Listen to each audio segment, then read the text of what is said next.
વિધાનસભામાં સમાન નાગરિક સંહિતા બિલ પસાર થતા રાજ્યના રાજકીય ઇતિહાસમાં એક સુવર્ણ પ્રકારનો ઉમેરો થયો છે।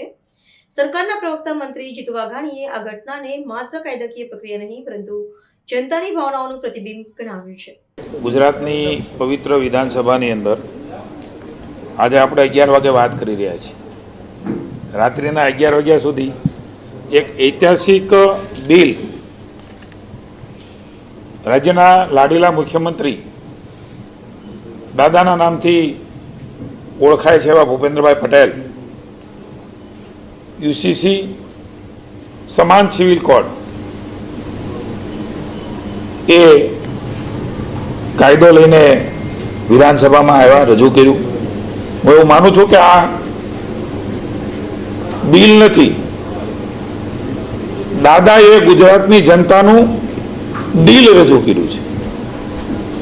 આ બિલ નહીં, દાદાનું ગુજરાતની જનતા માટેની લાગણીનું દિલ રજૂ કર્યું છે ને દિલ મૂક્યું છે। જે પ્રકારે સમગ્ર બિલમાં ચર્ચાઓ થઈ, હું એમ કહીશ કે સમાન નાગરિક ધારો બંધારણના શિલ્પી ડોક્ટર બાબા સાહેબ કનૈયાલાલ મુનશી, અલ્લાદી કૃષ્ણસ્વામી અય્યર જેવા મહાન વિચારકોએ સ્પષ્ટ મત હતો, જ્યાં સુધી આ દેશના ધર્મના નામે અલગ અલગ અંગત કાયદાઓ અસ્તિત્વમાં રહેશે ત્યાં સુધી સાચા અર્થમાં સમાનતા અને રાષ્ટ્રીય એકતા ક્યારેય પ્રસ્થાપિત થઈ શકશે નહીં। માની વડાપ્રધાનશ્રીના નરેન્દ્રભાઈના શબ્દોમાં કહું તો વારંવાર એમણે ભાર મૂકીને કહ્યું છે, કોઈ પણ દેશ બેવડી કાયદાકીય વ્યવસ્થા ડ્યુઅલ સિસ્ટમ ઓફ લો થી ચાલી શકે નહીં। કાયદા સમક્ષ સમાનતા એ જ આપણા બંધારણનો સાચો આત્મા છે।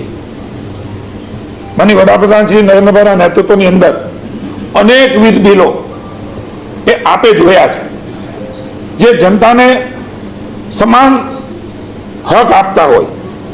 કેન્દ્રીય ગૃહમંત્રી અમિતભાઈ શાહ ગૃહની અંદર એમના નામથી ઉલ્લેખ થયા છે ત્યારે ઓથેન્ટિક જે એમણે વાત કરી છે, એમણે પણ સ્પષ્ટ મત આપ્યો છે કે યુનિફોર્મ સિવિલ કોડ એ કોઈ ધર્મની વિરુદ્ધ નથી, તે તમામ નાગરિકો માટે સમાનતા અને ન્યાયની તરફેણમાં છે। કોંગ્રેસના મિત્રોએ સમગ્ર વિધાનસભા ગૃહમાં અલગ અલગ રીતે એમણે વિરોધ પણ કર્યો, અલગ દિશામાં લઈ જવાનો પ્રયાસ પણ કર્યો।